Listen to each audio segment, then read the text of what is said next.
Hey everyone, it's Blake. Welcome in to episode number 53 of our WWE 2021 Save and TEW 2020. This is SmackDown for week 4 in October, and yes, this is the go home edition of SmackDown before No Mercy, and we've got a pretty stacked lineup already for No Mercy. We'll have a couple matches made official. I think we have one new match actually we'll add to the card as well in this episode. But yeah, I'm really excited about No Mercy, and we'll talk a little bit about that after this episode. So let's jump in. The pre-show. It is Elias and Otis, this team that we found that had great chemistry on the previous edition. Well, we're putting them back in action here as they get the win over Grand Metalik and Humberto Carrillo, 56 overall. Yeah, you can see that I'm leaning into this whole Elias and Otis thing, and we'll see what that leads to. But I think we have to sort of take advantage of these, excellent chemistry when we find it. Of course, we're doing that with another tag team who will be in action on this episode of SmackDown. And yeah, that just helps our tag team division. So we'll see what we can find with Elias and Otis. And if anyone has any good team names for Elias and Otis, let me know. Because I think that, yeah, we're just trying to stack the tag team division at this point. So there is another, opportunity here to do that with these two. Maybe not to tag team champions level just yet, but at least we have another interesting tag team to work with this group. So they get the victory here on the pre-show. So let's jump into the main show, which starts with none other than the head of the table, and he is at the table, as it is Roman Reigns, who has invited Seth Rollins into his table here, into this area, and it is Reigns sitting at one end of the table. Rollins certainly not at the other side of the table because he is not the head of the table. But Reigns invites Rollins in, and Reigns just says that he wants to thank Seth Rollins for helping him out last week at the end of the show. As we saw, it was Rollins making the save for Reigns against Rock and Damian Priest, who had seemed to have the advantage. But it was Rollins who came in and made the save on Reigns. And Reigns says he wants to thank him for that. They have a match at No Mercy, and that, he will be there. He'll have his back. And he just wants to remind Rollins, though, of what he said not long ago. And then Reigns stares at Rollins, and then he sees that briefcase in his hand again. And if you remember what Reigns said about Rollins, you'll know what I'm talking about here. But he doesn't really flat out say it. He just sort of teases it. He reminds him what he said about Rollins and that briefcase. And then, before they can continue, you have these two kind of locked in a stare down yet again. Good segment here, 91. Here come the Usos, who make their way in, and they're trying to figure out what's going on. They don't know why Seth Rollins is in this area, this area that they've occupied with Roman Reigns at the table. So Rollins is in here, and the Usos walk in, and they want to know what is happening here. And they start telling Reigns, you can't trust Seth Rollins. Why is he in here? And they're trying to figure all this out. Reigns and Rollins still locked in a stare down as the Usos are bickering back and forth. And then Reigns turns his eyes towards the Usos and simply says, get out of here. And he tells them to leave. So they have to get out, and we know kind of what that's going to lead to based on what happened last week.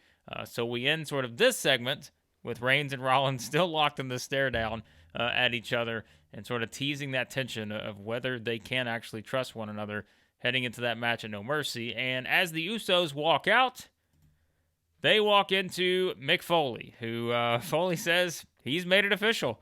It will be Jimmy Uso versus Jay Uso at No Mercy, one-on-one. This was what Roman Reigns wanted.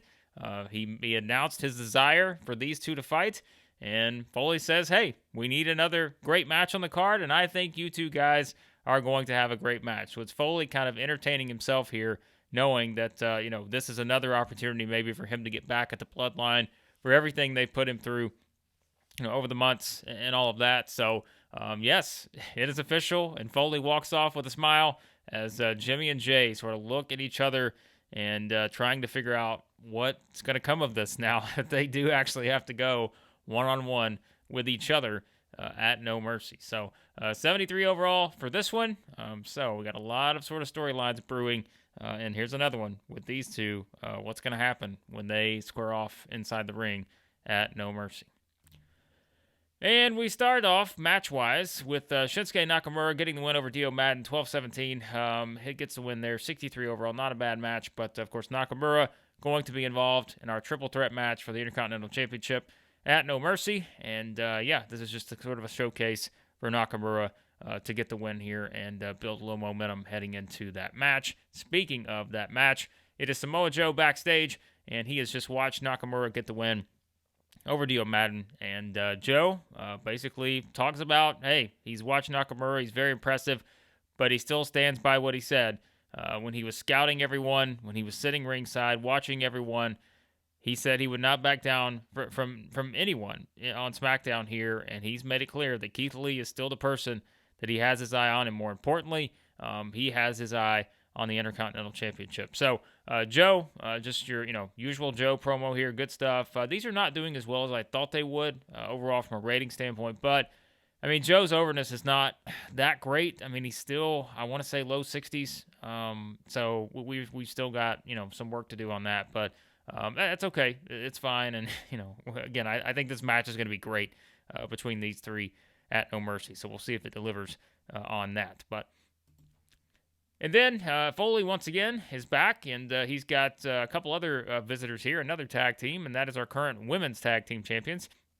As Shayna Baszler, Sonya Deville, they want to know, who is this mystery opponent? Who are they going to face at No Mercy? And Foley says he can't give them any hints. He doesn't want to let them in on any hints because he said he thinks they're good enough that it doesn't matter. They can go out and beat whoever it is, and he doesn't think they need any hints. And Baszler and Deville just sort of look at each other and say, you know what, you're probably right. We are good enough that it doesn't matter who they are. We'll beat them down just like we've beaten everyone else at this point. So some very confident champions heading into this mystery match they're going to have at No Mercy, and we will find out then who their mystery opponents are going to be. But a nice little segment here, 61 overall. Sonya's still benefiting from the groundswell of public support. That helps us, bumps up the ratings in pretty much everything she's in, so that's good to know there. And then, match-wise, this one does not do so well, as does a 48, as it is Baszler and Deville getting sort of a warm-up win heading into their championship match at No Mercy. They get the win over Naomi and Mia Yim, 5-17, a pretty quick match here. And Baszler, head and shoulders above everyone else in terms of her in-ring work, so that is notable. And, we just give our champions sort of a nice, clean, dominant victory heading into the championship match on Sunday. And, I mean, as for Naomi and Mia Yim, I mean, we haven't seen either one of them on SmackDown in a little while. And, quite frankly, there was a storyline idea with Naomi that is still sort of brewing, but it kind of got derailed based on something. And we may eventually talk about that. But that's just kind of where we are right now. And we'll see kind of what's next for these two. I mean, ratings-wise, it's just one of those things where we've seen what we brought in from a talent standpoint. I mean, we've brought in, Raquel Gonzalez, Dakota Kai. Now we've got Asuka, Carrie, Zane back. Like, we've just got a pretty loaded women's division now on SmackDown, I think, when you look at the sort of the roster lineup. But you'll start to see, especially as we head over the next month and a half or so, there will be more opportunities. But right now, we just don't really have a whole lot for Naomi or Mia Yim. Nothing against them, but we just look at it from a rating standpoint, and some of these others just seemingly are in a better spot right now to kind of produce for us. So we'll see what happens with that. But a victory for the champs heading into No Mercy. And then Keith Lee hyping up the Intercontinental Championship as well. So Lee, knows he's going to have his hands full in this match against Samoa Joe and Shinsuke Nakamura. But as he said, there's a reason he came in right away on SmackDown and was able to win the Intercontinental Championship, because he is one of the best. He is limitless, and he is going to, push it as far as he can in this match against Samoa Joe and Shinsuke Nakamura to make sure that he retains his Intercontinental Championship. So, doesn't do as well as we would have wanted here, because Keith Lee doesn't do well without a script, but I think we've done that before, and, he's done okay. So, just one of those random notes that we see here. But Keith Lee knows he's got his hands full in that triple threat match at No Mercy. And then there is our new tag team that we are leaning into here, as it is Jeff Hardy and Ricochet. And as you can see, I named them Jeff and Ricochet. Very creative, right? Once again, any tag team names. You guys know I am terrible at coming up with tag team names. So we're adding some new teams at the mix here, but we'll see if anything creative comes out for Jeff and Ricochet. They get the win over Baron Corbin and Jackson Ryker, 12-17. Hardy hits the Swanton to get the victory. Jackson Ryker, the weak link, not surprised there. A decent overall. I mean, really, I didn't expect this to hit the 60 mark, so I'll take that. That's perfectly fine. So, yeah, we've still got this chemistry going between Jeff and Ricochet, and I think you'll start to see that play out in a more prominent manner here, over the next month or so now. I did. I tell you guys, I like to book things in advance. Pretty good ways, but I do understand the need to adjust when necessary, and we did adjust some things just based on the excitement, the initial excitement surrounding this team here. But you know what that means. Anytime we push Ricochet, it's going to get some angry emails. So we'll see how long it takes before we have to fire him. But they get the win here, 60 overall, and just a nice little their first match on the actual SmackDown show where they pick up a victory. So gets them some momentum going and gives us another tag team, as we said, to work with here. And then it is Mick Foley, and he is backstage, and in comes Drew McIntyre. The tension is still there. We kind of saw the tension between these two last week with Drew leaving the arena, and as he's leaving the arena, Foley's wanting to know, what's going on with you. McIntyre tells him that, he has decided that this is what he has to do to get what he wants. He has to, go to that darker place and to do the things that he has to get what he wants from Bray Wyatt. And now Foley calls him in, and he says he's been thinking about what Drew said. And he said Drew's right. He does understand exactly what he's saying. He understands what happens when you turn to that darker side, and he understands what that can lead to. Because, it's hard to turn back, is what Foley tells him. So, with that in mind, Foley says that at No Mercy, he will have a special announcement, and he wants Drew McIntyre and Bray Wyatt both there for the special announcement he's going to have at No Mercy. So, a little tease there for what may be to come next, involving this trio here. Of course, more likely Drew McIntyre and Bray Wyatt, but Foley set to make a special announcement at No Mercy, and he wants Drew McIntyre and Bray Wyatt both to be there for this one. So we will see what kind of sparks may fly, but there's another segment added to No Mercy, another hook for you to buy the pay-per-view. Make sure to buy No Mercy. It's available on Peacock and the WWE Network. I'm just kidding. You don't have to pay any money. This is what's great about our pay-per-views. They're free. I don't know how we're going to make any money, but they're free. So there you go. There's another interesting development, and we'll see what comes of that at No Mercy. 85. Good stuff. Alexa Bliss cutting a promo, hyping her match with Bianca Belaire at No Mercy. Of course, Belaire will defend the championship. But tonight, we've got a 6-woman tag. Yes, as you would probably guess, based on the developments that we saw last week, we got a big 6-woman tag. Alexa, Raquel, and Dakota Kai taking on Bianca Belaire, Asuka, and Carrie Zane. So a big 6-woman tag coming up next. But this is all about Alexa cutting, a promo here on Bianca and saying that she is going to take her SmackDown Women's Championship. She doesn't care that Asuka's back. She doesn't care that Carrie Zane's back. She is going to have her focus on the championship. And when she came back, she said that was what she was going to do. She was going to take it from Bianca Belaire. And yes, that's just sort of Alexa hyping that up. She struggles here going off script. We usually, I think, have done pretty well with her being unscripted. But, we understand at this point. It's kind of what we get. So 70, not too terrible, but could have been better here on this. All right, we go into the big 6-woman tag here. Let's see what happens.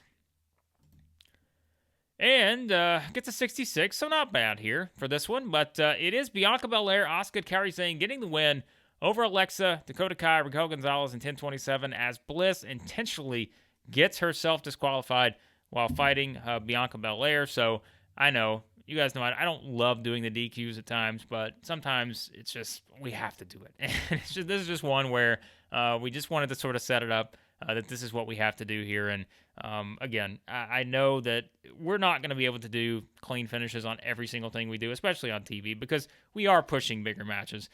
So I didn't love doing this here, but this was the inevitable next step when you had the return, of Asuka, Carrie, Zane, and you've got now, 3 on each side. So it's like, let's have this match, but we don't really want to beat anyone on this group just yet. However, that is a good time to announce that we're adding another match to No Mercy, and it's going to be Asuka, Carrie, Zane against Dakota Kai and Raquel Gonzalez. So a women's tag team match. We got 2 women's tag team matches, 3 women's matches on No Mercy. So anyone that says that I'm not pushing women's wrestling, there you go. We got this is a record for us thus far. 3 women's matches on the card at No Mercy, and I think it's like a 7-match card, so pretty much half the card for the women here, and that's kind of what we need to do heading into the Mae Young Classic shortly. So this will kind of feed into that. But this is gets the victory here for the baby faces. They get to win via DQ. A decent match, like I said, a 66. I'm most intrigued by looking at the in-ring performances here, and as you can see, Asuka's still ahead of everyone in terms of what she can do, but Bianca not far behind on this. So this was it was something I thought would be interesting to see what we get from a rating standpoint, but did okay for this one. So we've got a lot of tension between this group here, and we'll have 2 separate matches involving them at No Mercy. And then backstage, John Cena getting ready for the main event as Cena is going to team with Damian Priest to take on Sami Zayn and Apollo Crews. And Zane walks up to Cena yet again, and he just wants him to know, look, I beat you again. Like, I have beaten you now yet again. And Sami Zayn's coming in. He's still got his button on his shirt. I thought it was funny, the comment was about maybe he wears another button. That's what we should have added in here. We should have just put, maybe we're going to give Sami multiple buttons here that say, I beat John Cena, and then I beat John Cena again. That's he's got 2 buttons on his shirt now. Let's add that in. I think that's hilarious. So, Sami talking about beating Cena yet again, although as we know, that was once again a part of a multi-man tag. Sami didn't actually beat Cena. But before the match, Sami says, Cena, I want you to know one thing. Now that I've beaten you twice, I want you to know that I think you're underestimating me, and that's kind of his push here, is that they're going to have their match at No Mercy, but Sami thinks Cena's underestimating him, and so, that's kind of the setup there as we go into this. Cena does a good job here in this one, but I'm having some fun with the storyline, and it'll obviously advance further at No Mercy. 82 overall here, good stuff. Let's see what we get from our main event. And before the main event, The Rock is back, and he is joining commentary for the main event. Of course, it does involve his tag team partner, Damian Priest, at No Mercy. So The Rock's going to sit here and hype up his friend, his partner, Damian Priest. And so we've got The Rock on commentary for this match, and 90 overall gives us a nice little segment there. Heading into the main event, and it does pretty well, 79 overall. Good stuff here. As it is John Cena and Damian Priest getting the win over Sami Zayn and Apollo Crews, 11-37. Cena making Crews submit with the STF. Cena just fantastic still, 85 overall here. Just good stuff, like all around, 79. This is what we wanted. Unfortunately, Sami Zayn will not be able to add another button to his shirt before he heads into the match with Cena at No Mercy. But, this was another, I find it interesting, like, Damian Priest is going to go from teaming with John Cena, and this is kind of why I put this together, because I was like, oh, this is too good to pass up. You put Priest teams with Cena on SmackDown, now he's going to team with The Rock at No Mercy. If you didn't think we were strapping The Rock at the Damian Priest here, our booking of him has just been, and I'm not saying that from a rating standpoint, it has exceeded expectations. Like, I thought we put him in a pretty good spot here, but you'll see when we do our State of WWE, his popularity is just booming right now. And so I thought it'd be fun to kind of put him in here with John Cena just to see, what else that could do for him. But a 79, so another good rating, that's only going to help. So, it is so a little momentum here for Cena, even though he doesn't pin Sami Zayn, which, Sami Zayn still wearing those buttons heading into it. But the big story here is after the match, as, you've got these two, Zayn exits out, Cena's going after Zayn, and these two are out of the way. Then, of course, here comes Seth Rollins. As Rollins hits the ring, he's still got that Money in the Bank briefcase, and he starts to go after Priest, but here comes The Rock. The Rock leaves commentary. He's in the ring, and all of a sudden you've got The Rock duking out with Seth Rollins. Damian Priest in there as well, so you've got a 2-on-1 situation here for The Rock and Priest, but here comes Roman Reigns. As Reigns comes in, he has his Universal Championship belt, and he hits The Rock with it. He hits Damian Priest with it. So you've got Damian Priest and The Rock. They're both down. Does this look familiar?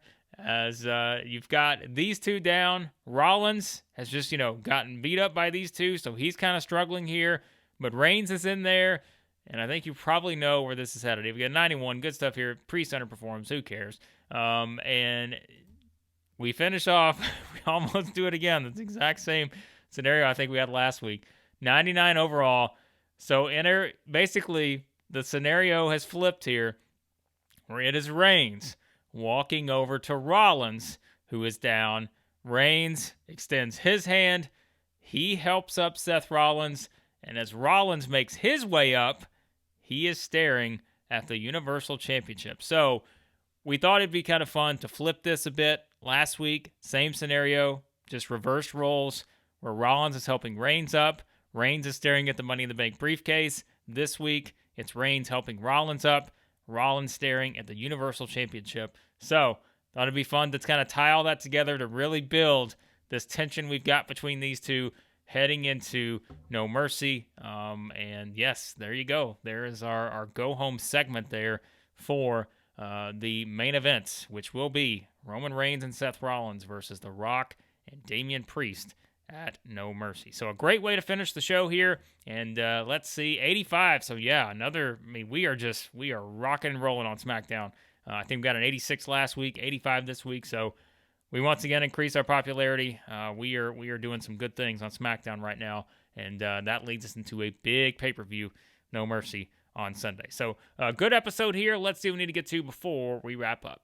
All right, so SmackDown, we strike gold there with that one. Let's see what we got here. Kenta wowing fans. So he debuts a brand new move. All right, good for him. New Japan holds King of Pro Wrestling. Let's see how that card looked. 80 overall. Kota Ibushi beating Minoru Suzuki in the main event. Jay White defeating Shingo. Wow, that's a pretty good top of the card there. Bravo, New Japan on this. Let's see. Death Triangle ends. I would think so, because we've got the Lucha Brothers, so I'm not sure how they can continue that. So good job there, AEW, for finally ending that, since we have basically 2/3 of that group in WWE now. So there's that. Let's see what we need here. I think this is just Jake Atlas, so we'll just re-sign him. We've got Drew. His contract ended, so obviously we're going to try to re-sign Drew there, so that's the only thing pending on that. Let's see what else we've got here. Our email. Bianca Belaire opinion. Mia Yim is charismatic. I can see her doing well in the future. All right. Well, maybe Bianca putting a little, kind of pushing me a little bit here, saying, hey, I know you said everything you said about Mia Yim, but you need to push her. All right. Well, we'll see what we can do with that. So there's that. Noted from our SmackDown Women's Champion. Drug test fees. And then SmackDown gets a 5.67. I think that, again, is probably pretty close. We're almost at that 5 million viewers mark. So SmackDown is, doing well here. And our cooling off period almost over. That is exciting. 35 days here. So we're almost there. And we will then hit the big size once we do. But there you go. And we will look at, we'll do a little quick preview episode, as we always do, for No Mercy. We will put that together. That will be, again, a pretty easy, quick little episode. We'll run through the card and all that. But our next episode will be No Mercy. So be sure to like, share, subscribe, all that good stuff. I am just wowed by you guys. Kenta's wowing the fans. You guys are wowing me. We've hit, 300 subscribers, I think, on the channel now. That is just unreal. Like, I again just did this for fun. And, I was just like, oh, that's exciting to do. And but the fact that so many of you guys enjoy this, that just, I love it. I love the feedback. I love the interaction. So I always appreciate that. And, hopefully you will enjoy No Mercy. And for the WCW crowd, we talked about sort of changing our format a little bit on that for the 1998 save. And I'm going to, that'll probably be implemented in the next video we have on that, which will come soon.